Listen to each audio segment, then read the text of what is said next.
Drew blocked me? You made Drew mad. Blocked me. Holy cow. I knew we've got a relationship, right? A long-time relationship. I didn't think he'd block me. Holy cow. What's going on? And I was going to start today's show after we got done talking about the Nuggets and saying something that I think Drew Spivak would love. And I don't say it because I'm trying to love up on the big fella. But did the draft jump the shark? Oh. Did like the draft jump the shark? Or the Broncos? Yeah, we're going to talk about the Broncos. For the love of God, we're going to talk about the Broncos for 6 months about these picks. But just the Mel Kiper moment. Dude, he was losing his damn mind. His heels in. And the Shedeur thing. And then, listen, I think this process is sacred. I said it on the air multiple times this weekend in what was a blur of activity.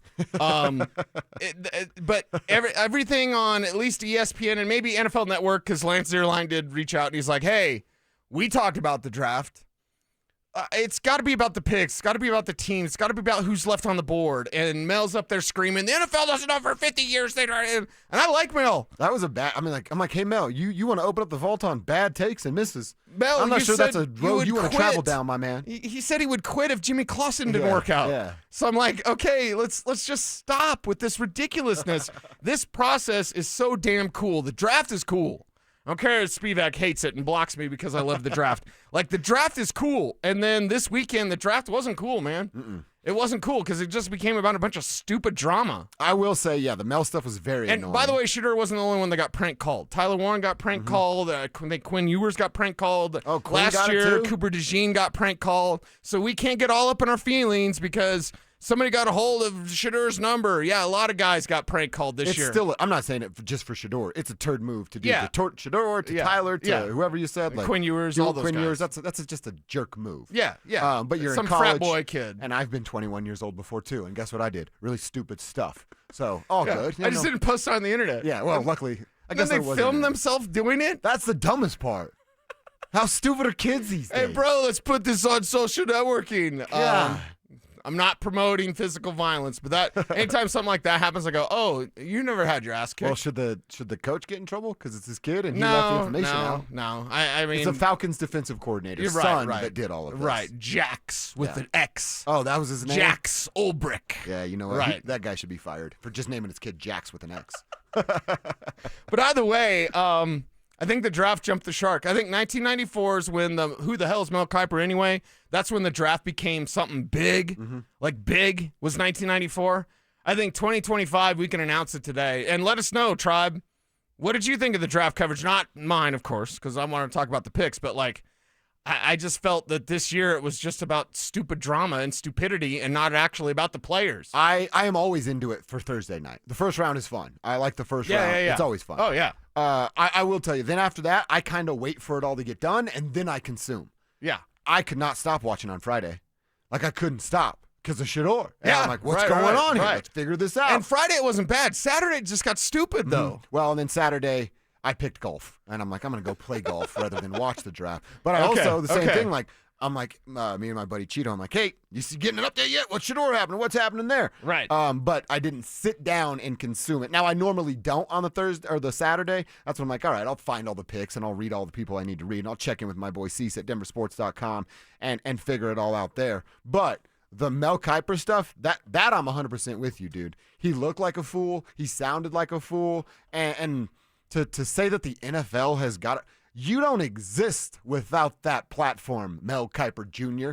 Nobody knows you have the worst haircut of all time without the NFL. So what is it, Cease? Don't bite the hand that feeds? Right. I think somebody should have reminded Mel Kiper that about 900 times this weekend. Yeah, it was an odd process, man. Just the whole thing was odd because, and the Broncos draft left me underwhelmed, and I guess I don't know, have to send out an alert to everybody or something. Because the thing is like, I like a lot of what they did, right? And I will get a grade out at denversports.com. And you can grade a draft, okay? For everyone out there, you totally can't grade a draft. You totally can. You know how I know how? How? Q Robinson, the special teams guy they got from Alabama. Hell, that punter they got. And I'm sorry, Cramshaw, I believe his name, Jeremy Cramshaw. I refuse to learn it. Okay. Take him number one overall. Because you can't grade a draft, right? Yeah. I took a punter over Cam Ward because you can't grade a draft. You totally can grade a draft. Yeah. My grade is not going to be as kind as others out there. It's not a bad grade. it's just based on the players that were still on the board, this team didn't go for it in the way that I thought they would. Now, Agree. at the same time, and someone on Twitter reminded me of this, and I have to stick by my story. I'm from Jamaica. It's a go get your guy draft. They went and got their guys. Their guys just weren't my guys. Mm-hmm. And Well, they're way better at it than I am, or whatever I have to say to make everybody happy. But it's like, I get it. You went and got your guys. But based on the intel of people around the league, R.J. Harvey was not going to get picked in the second round. And you move back and you move, hey, we're moving, and they send a dozen picks. Like, what were these moves? They traded all their early picks with Carolina just to get their picks back, and then it was the Detroit trade, and Right. you go with Philly again, and you're trading multiple picks. It was very strange. Yeah, it was very strange. So, like, maybe they had different intel, and their intel is a million times better than mine. That's awesome. Good for them. Good for you, bud. And we did find the guy that Sean Payton fell in love with. And there's a lot to love about R.J. Harvey. Do not get this twisted. Don't at me, bro. Hey, you didn't like the Harvey pick. No. I just felt like you could have got him in the third round. And based on who was still on the board, when you get Pat Bryant, who I like, it's an intriguing pick. But Pat Bryant in the third round, I didn't hear anybody talking about that. That was more of a fifth round selection. You get him in the third there. Savion Jones, I really, really like. Okay. Really like like that that. pick and the LSU kid. And then day 3 was a complete bomb, absolutely bomb, punter. You kidding me? So we got a lot to get to. I don't know if we'll get to them individually, but as time goes on, I'm sure my opinion on these picks will be known. And again, my grades piece will be out at denversports.com. But I just felt overall the process, the TV coverage, it just got to a point of ridiculousness. Not that I didn't love it, because I love the draft. I love these players, and I respect the executives that make these decisions. But it just seemed like it got out of hand this year. I think that I would go. Again, I'm not overwhelmed. I wasn't fired up to come to the show and be like, whoa, cannot wait to talk about what the Broncos added to the roster over the weekend. I mean, it's R.J. Harvey, it's Jahdae Barron, and then it's let's figure out what's going on with the rest of these guys. In my opinion, I like that you are high on the edge rusher from LSU. Now he's an SEC edge rusher. You tend to think those guys are pretty good at the next level. But R.J. Harvey, all right, yeah, my brain can go back to the CU game where the Buffs beat him up, but he had 169 yards total with receiving and rushing and touched the ball about 20 times. Had a couple of very, very big plays in that game, but he wasn't a guy that I thought, man, they got to get their hands on that R.J. Harvey to really take this to the next level. Yeah. That R.J. Harvey can really help out a Bo Nix. That Pat Bryant, look out. That Troy Franklin, you're in trouble now, because now here comes Pat Bryant to take your job. I don't feel that way at all. But I will say, like, I'll give a quick little grade. I think B- C is where I'm at. Okay. Of wait and see. Right. Now, I'm with you. You can talk about the talent that's there. Right. And they believe they have found a couple of starters in this draft. Next year, I'm talking about Barron and I'm talking about Harvey I having think the they might have opportunity. got 4. Really? And I think Bryant might start this year. And Bryant, too? He might. Whose spot does he take? Well, he's taking the little Jordan Humphrey role. Oh, okay. Now, we can all make fun of LJH, right? But Pat Bryant takes that role almost immediately. And remember, little Jordan Humphrey played, what, like 50% of the snaps? Yeah. Yeah. Which was too many. Yeah, well, Bryant's better. Okay. Bryant's a better That option. makes me feel better, And then. Bryant's clutch. That's the main thing I like about his I like game. that. He's got that clutch gene where if it's 3rd and 15, you got to have it. He's going to give it to you. Okay. When you're down by 6 and you need that touchdown, you throw it up, and he's going to go get it for you. So I like that. And again, That's good. You it's got just- Cortland and Harvey now as third down guys. and then on day 3, why are you punting?